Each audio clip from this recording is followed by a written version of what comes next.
Hello students. This video lecture is an initiative taken by Shet Vidya Mandir Junior College of Commerce and Science. This video lecture is for 12th standard commerce students. And today we are going to start with our second chapter, that is sources of finance. Students, this is one of the important chapter for 12th standard SP students. Sources of finance. This chapter it will explain many concepts which will also help you and guide you in your bachelor's and graduation studies.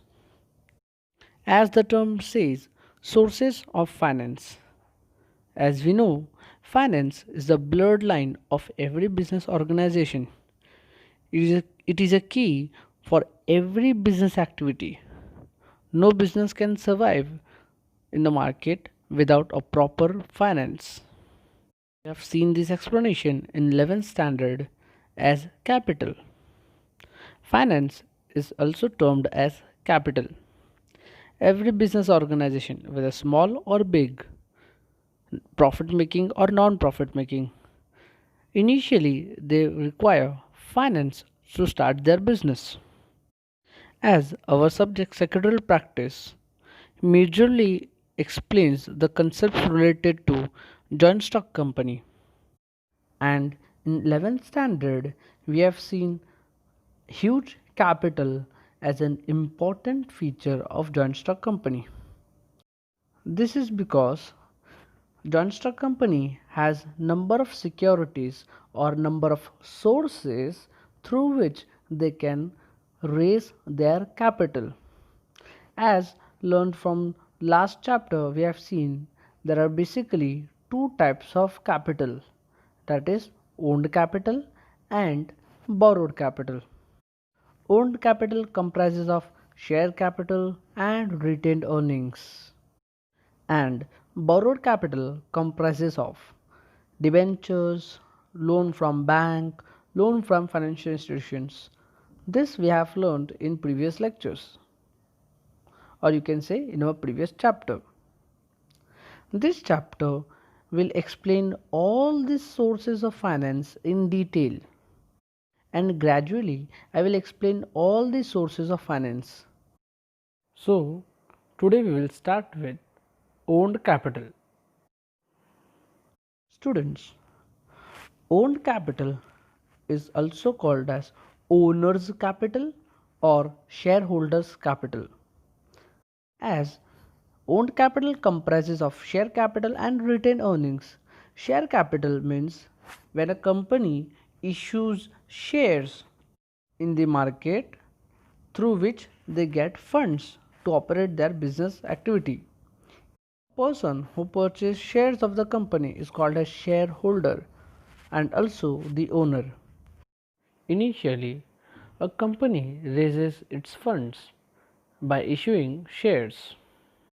However, retained earnings cannot be an initial source, but it can be an important source when a company runs its business profitably during its existence. The joint stock company comes into existence by various procedures performed by the promoters, and the promoters are the person who actually decide the amount of capital to be raised through shares. During registration process and making of MOA, that is Memorandum of Association, the promoters has to mention the amount required as a capital in capital clause of Memorandum of Association. Today we will see what is share and features of shares. Section 2, subsection 84 of the Companies Act 2013. Share means a share in the share capital of a company and includes stock. Students, it is one of the important definitions of share. You have to write this definition as an introduction for every answer related to share. A share is a unit by which the share capital is divided. Suppose this circle is a total capital of the company. Now I will divide this total capital into small part. Students, this each small part is called as share, and every share has its own face value. So we can say share is a smallest unit of the capital of a company. It facilitates the public to subscribe to the capital in smaller amount.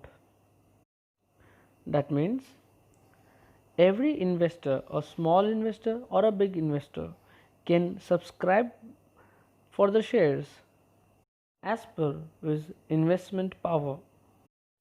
These small pieces are all together is called as share capital, and individually it is called as share.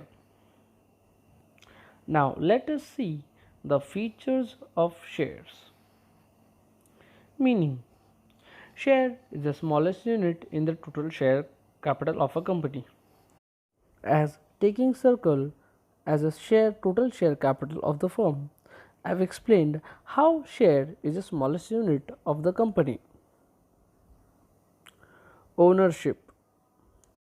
A person who purchases shares is called as shareholder, and he is the owner of the company only up to the amount he has invested. As share is a part of owned capital, it gives ownership to the person who purchases it. Distinctive number.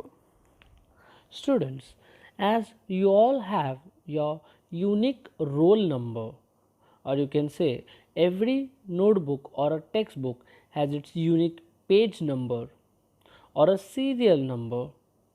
Likewise, every share has its unique number, identification number. That number is written in the share certificate.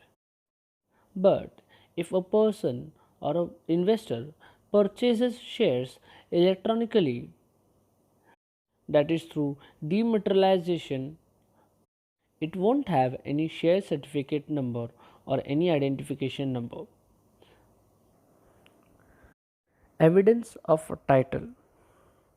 When a person purchases shares, he receives share certificate as an acknowledgement of being a owner of the company or owner of the shares. Share certificate is an important document which is a proof that states the person is a shareholder of the company. The share certificate is titled with the name of the shareholder. This certificate is issued by a company under its common seal. If shares are purchased electronically, they are shown in demat account. Value of share. Students, each share is value expressed in terms of money. It can be face value, issue value, or market value. Face value is a value which is mentioned in the memorandum of association, which I have explained you by example of a circle. Issue price is a price on which a company sells its shares. A company can issue its shares at par, that is at the same face value, at premium, that is more than its face value, and at discount, that is less than its face value. These are the three issue values of shares. Market value. Market value of the share is determined by the demand and supply forces in the share market. That means it depends on the company's performance, especially the equity share. The market value of equity share, it fluctuates depending on the performance of the company. Our next point is rights. As by purchasing shares, a person becomes the shareholder and the owner of the company. He also has some rights and powers. Rights such as right to receive dividend, right to inspect statutory books. Statutory books like register of members, list of proxies, etc. They even have the right to participate in the meetings and right to vote at such meetings. Income. The shareholder gets dividend as an income as an returns on their investment. This income or this dividend is distributed from the net profit of the company. Transferability. Shares of public limited company are freely transferable in the manner provided in the articles of association. This means a shareholder can sell his shares without any restriction to any other person. It's totally on his will or his desire. He can sell all the shares which he owns, or he can sell the part of the shares he owns. A person who owns shares of public limited company is free to sell his share to any other person for cash consideration.